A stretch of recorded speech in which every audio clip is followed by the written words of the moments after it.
God bless God's people on this wonderful Monday evening. Welcome to another Straight Truth Moment with PLS, better known as Pastor Langford Stevens of Bad Fruit Outreach Ministries. Greetings to God's people on this Monday evening. I wanted to jump on real fast and talk on a subject that many of us go through um, different times in our lives. And we're trying to thrive, as I said, in 2025. And we're going to be walking in the blessing fully in 2026. So as we try to thrive and strive in 25, I want to talk about the subject of procrastination. The subject of procrastination. Um, a lot of us deal with procrastination in many different ways in our lives, but we want to talk about the spirit of procrastination, right? But before we get into it real quick, I want to go to Galatians chapter 6, verse 9. And it reads this: And let us not grow weary while doing good, for in due season we shall reap if we do not lose heart. Okay, I want to read that again. And let us not grow weary while doing good, for in due season we shall reap if we do not lose heart. Let's talk about procrastination. The spirit of procrastination, my brother and sister, refers to the eternal, often spiritual force or mindset that causes a person to delay important tasks, leading to negative consequences like missed opportunities, stunted growth, and even spiritual destruction. This spirit of procrastination gives individuals a false sense of security, encouraging inaction in response to their divine calling or higher purpose. Okay? The spirit of procrastination. Let's talk about procrastination in itself. Everyone, hear me out, puts things off sometimes. But procrastinators avoid difficult tasks and may deliberately look for distractions. Procrastination tends to reflect a person's struggles with self-control. For habit, procrastinators, who represent approximately 20% of the population. I don't feel like it comes to take what I call precedence over their goals or responsibilities and can set them on a downward spiral of negative emotions that further deter future effort. Procrastination also involves a degree of self deception.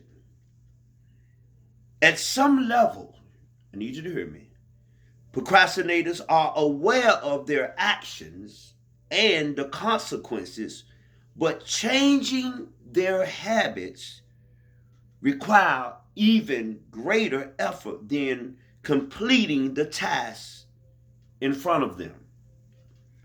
Procrastination is driven by a variety of thoughts and habits, but fundamentally, we avoid tasks or put them off because why? We do not believe we'll enjoy doing them and want to avoid making ourselves unhappy, or we fear that we won't do them well. Okay? Need you to hear me. People may also procrastinate when they are confused by the complexity of their tasks, when they're overly distracted or fatigued. But the root of procrastination is driven by low self-confidence, anxiety, a lack of structure, and simply an inability to motivate oneself to complete unpleasant tasks. Procrastination is also closely related to fixating on negative thoughts. Procrastination may relieve pressure in the moment. I need you to hear me. But it can have what I call steep emotional, physical, and practical costs. Procrastination can also jeopardize both personal and professional relationships. Procrastinators are also more likely to engage in self-blame, I need you to hear me, and disengage from wellness advice, suggesting that cultivating greater self-compassion could help such individuals begin taking better care of themselves. Procrastination and avoidance are all common symptoms of depression. People with depression may struggle to plan ahead, lose confidence in their ability to follow through.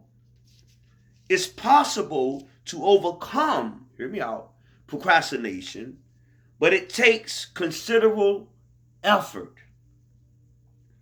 Changing a bad behavior and engaging in highly, what I call, structured regimens.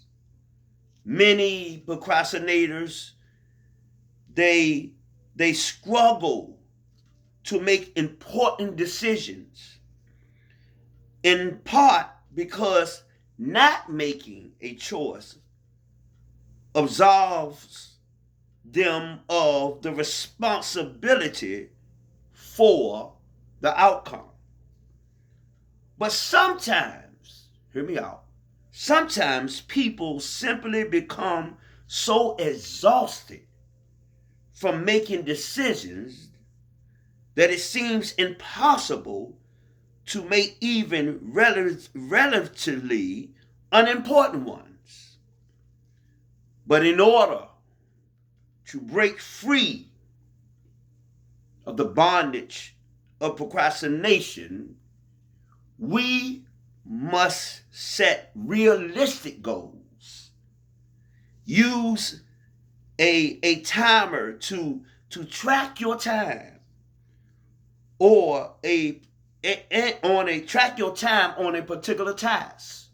Yeah, track your own time on a particular task. You need to practice self-compassion by treating yourself with kindness and understanding, even when things don't go according to your plan. Embrace imperfect action.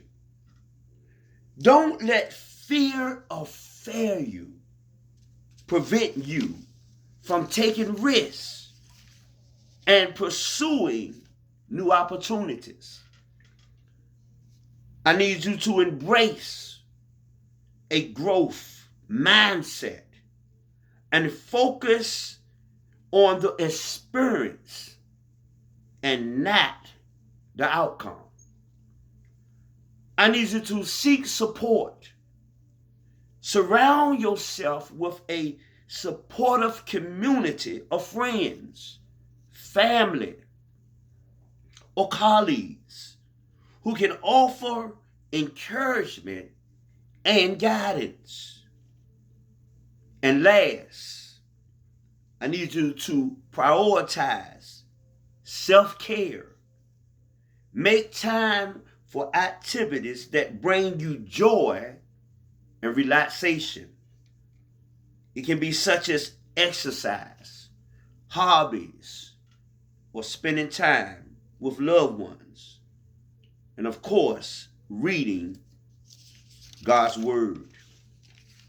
Don't allow the spirit of procrastination to become the assassination of your purpose. God bless you. And thank you for tuning in to another Straight Truth Moment with PLS. And as I always say, make it personal for you, and so will I. Take care and have a blessed day.